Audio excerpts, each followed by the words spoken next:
ابني. ابني. بس اللي حصل بينا ما ينفعش حتى يتحكي. 2 سنين عايشين تحت سقف واحد زي المتجوزين. مش قادرة اسكت اكتر من كده، واللي هقوله دلوقتي محدش هيصدقه، بس كله حصل بالحرف الواحد.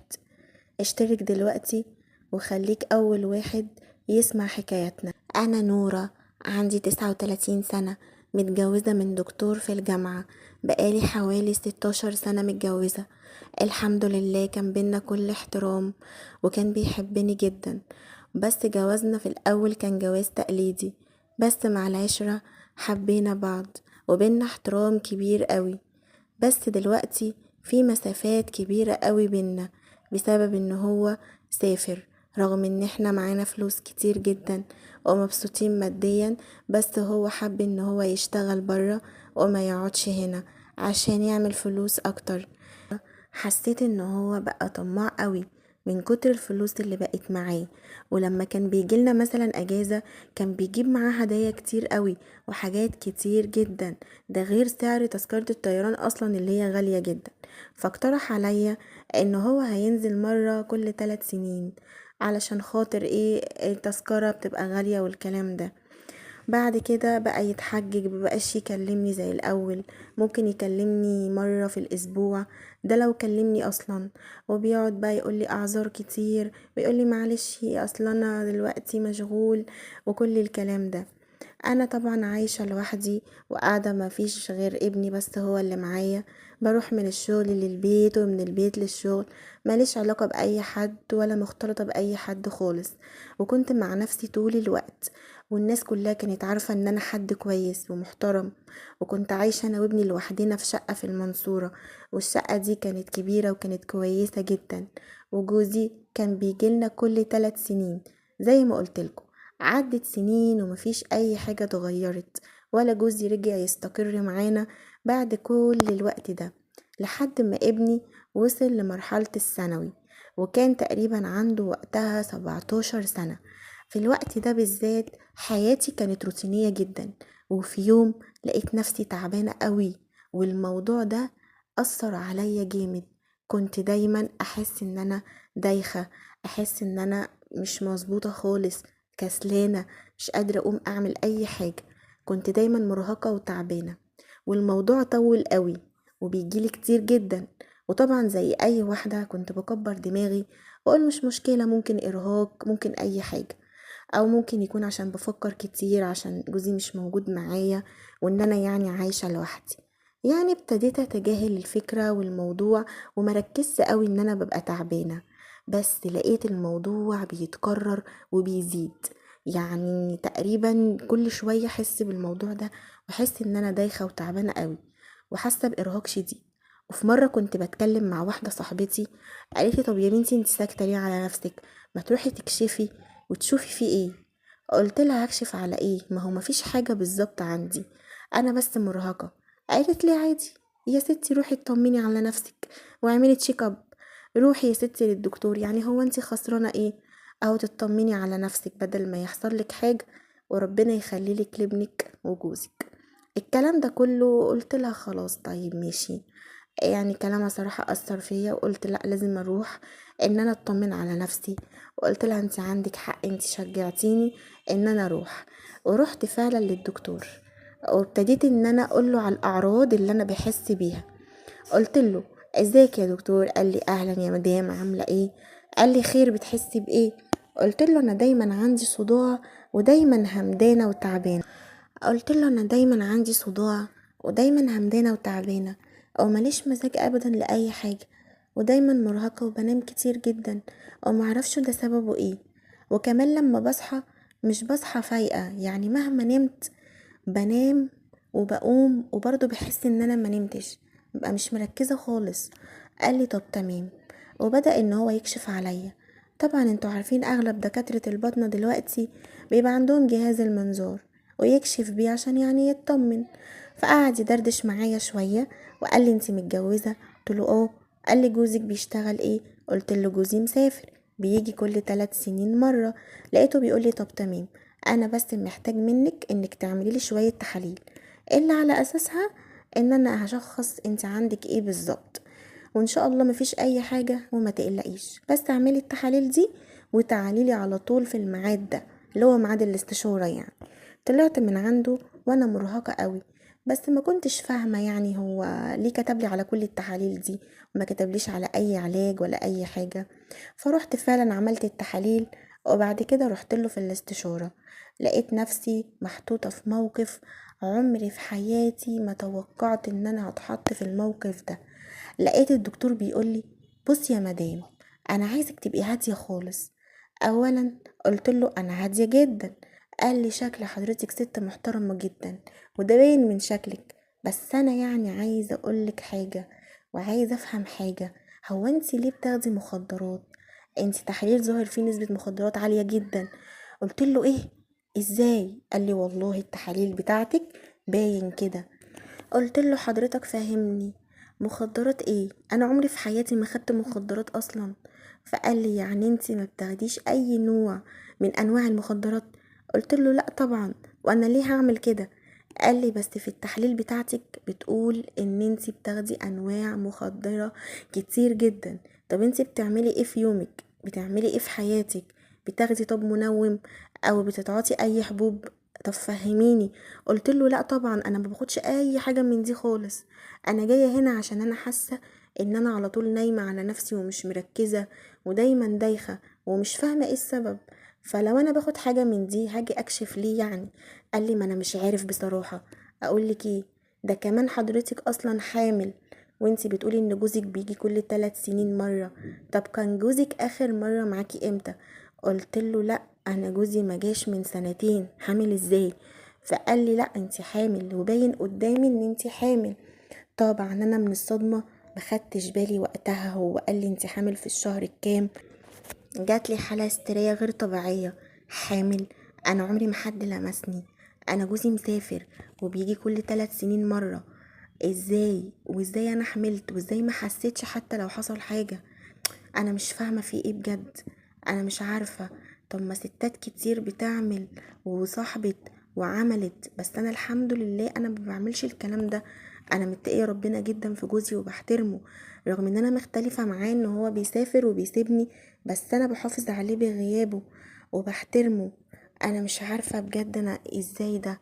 انا ندمانه قوي، انا عمري ما خنته ولا فكرت ان انا اعمل كده اصلا. ازاي حامل بقى يا دكتور؟ اكيد في حاجة غلط.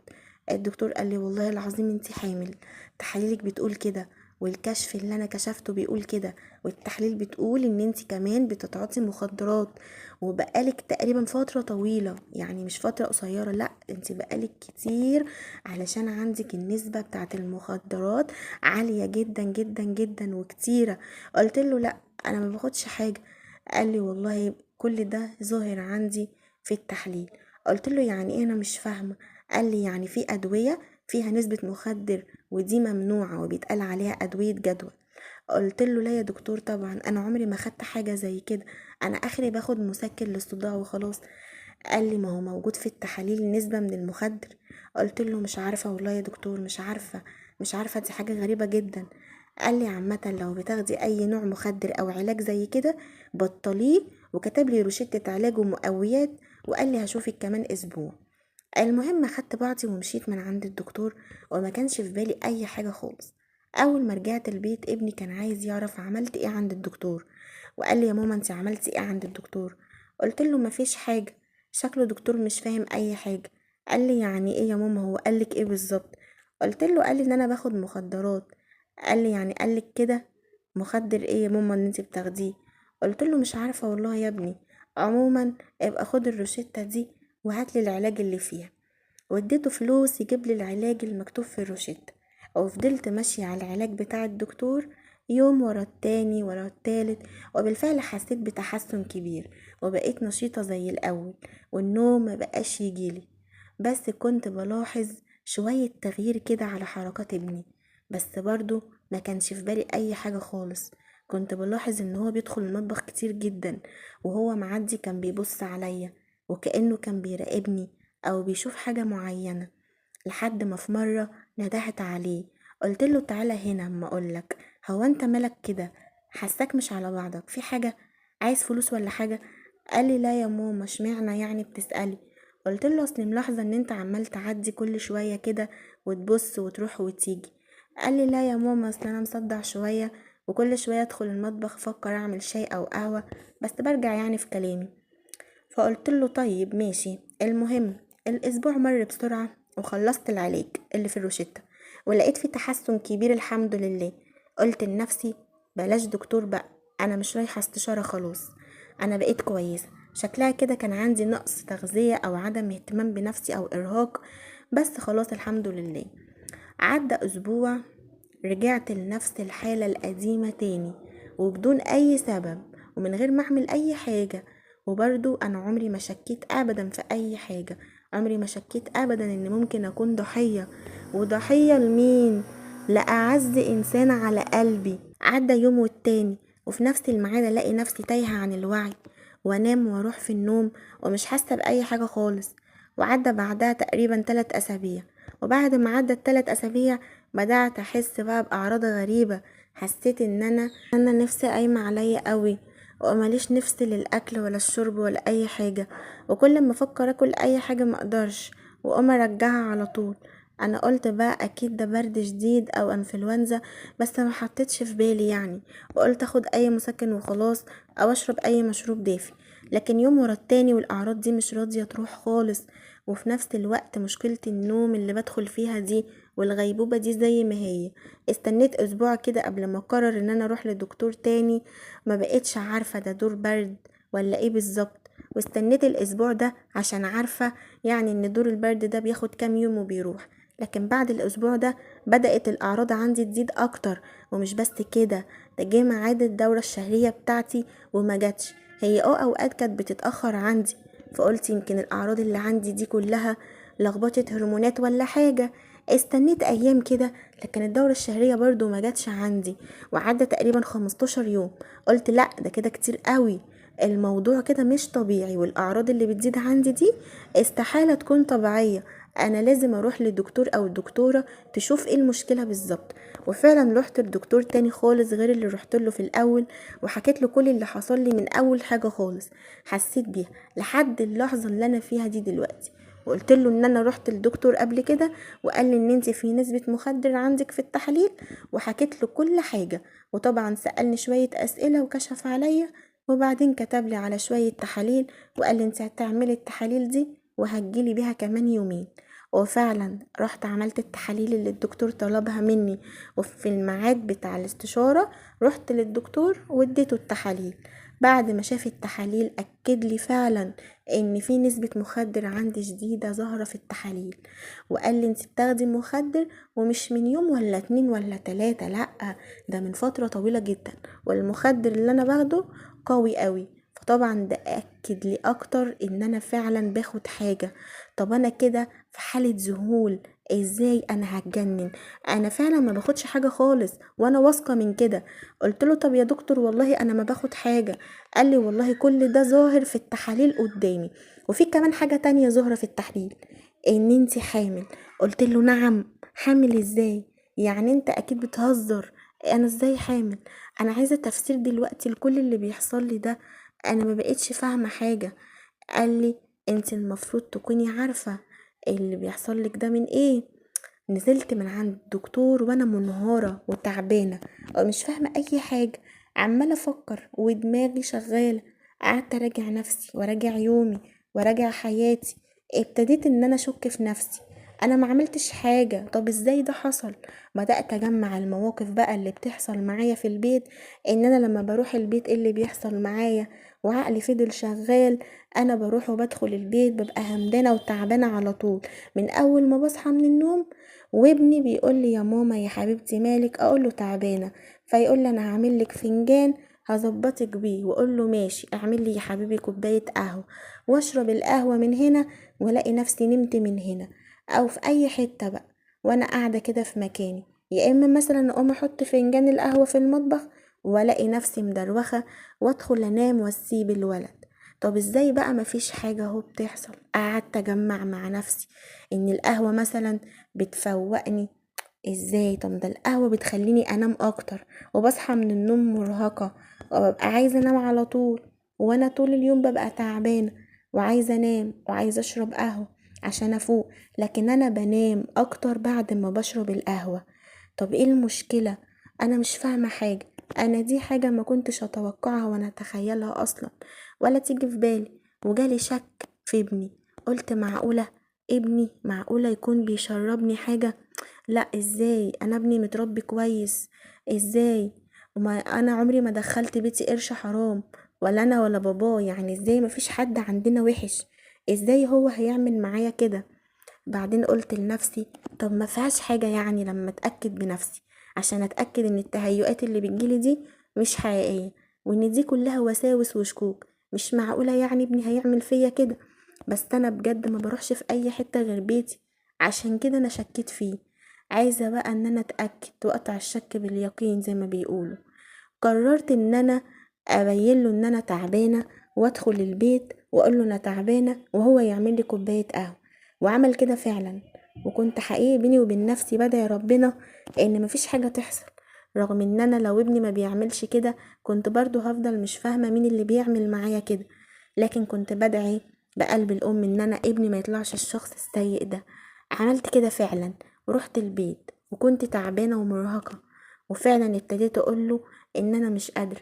قال لي طب يا ماما انا دلوقتي هعمل لك كوباية قهوة هتفوقك حالا. قلت له بس القهوة اللي انا بشربها دي برضو مش بتفوقني. قال لي لا يا ماما والله انت هتفوقي، بس انت اقعدي كده وفوقي نفسك واتفرجي على اي حاجة في التلفزيون، وانا هجيب لك كوباية القهوة لحد عندك. وفعلا دخل وعمل القهوة واداني كوباية القهوة.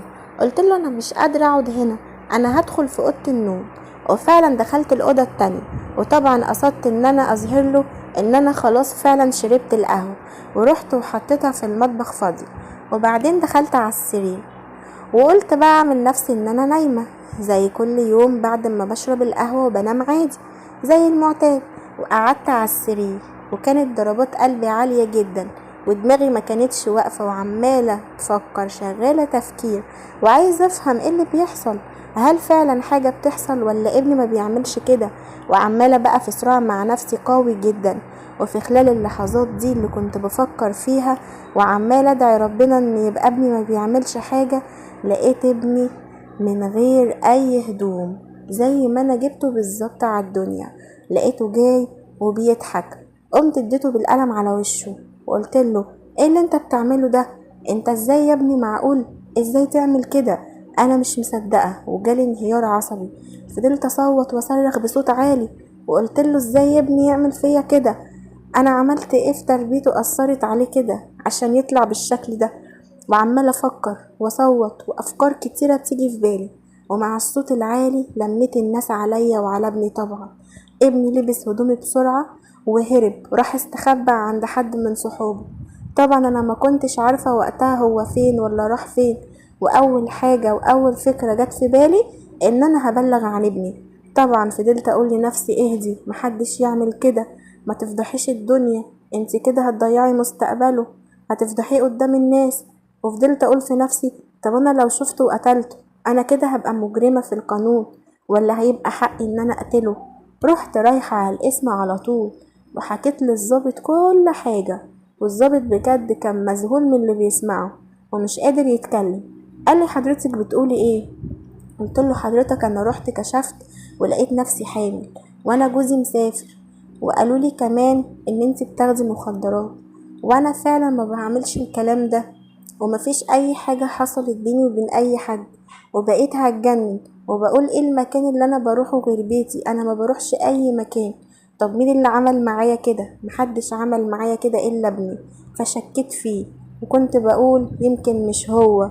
وفضلت احكي للظابط وقلت له ان انا عملت كذا وكذا وحكيت له كل حاجة. واتأكدت لما ظبطته متلبس وابتديت ان انا اتكلم مع الظابط وانا في حالة هستيرية، طبعا عمالة اعيط ومنهارة وما كنتش مجمعة الكلام على بعضه. في الاخر بقى عمل لي المحضر وابتدى ان هو يعمل امر ضبط واحضار لابني.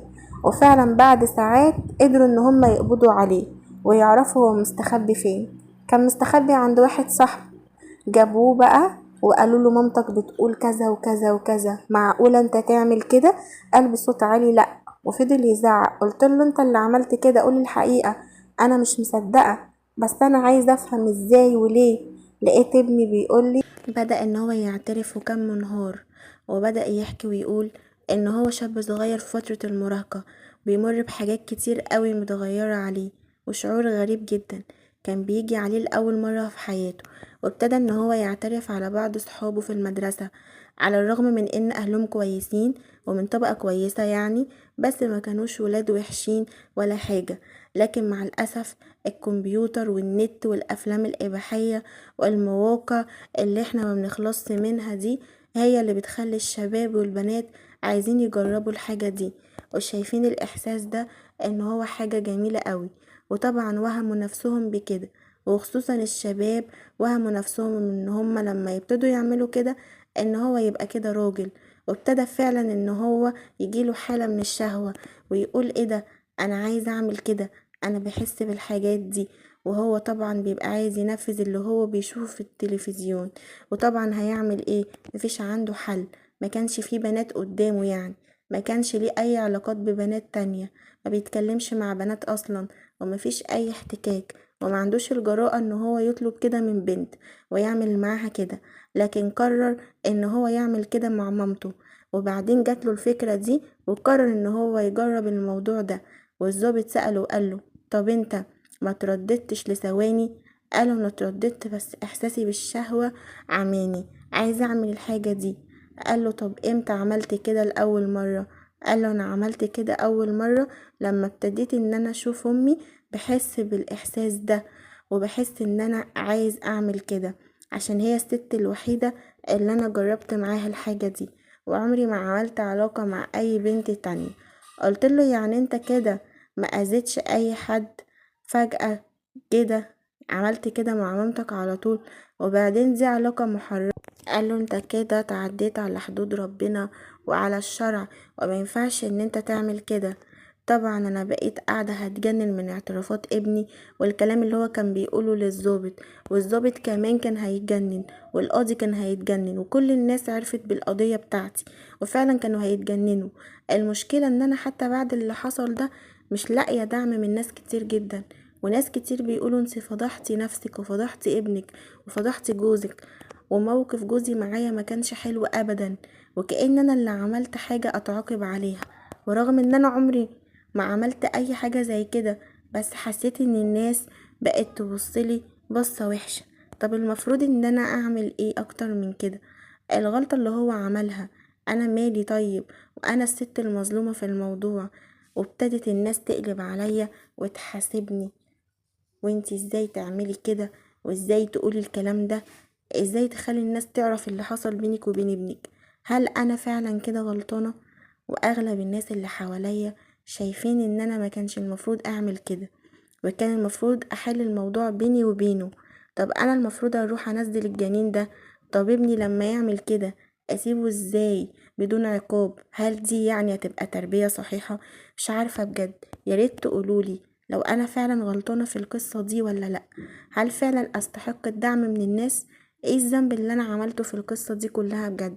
احنا بقينا في زمن يخلي الواحد يشك في كل اللي حواليه، حتى اقرب الناس ليه. مفيش امان في اي حتة للأسف.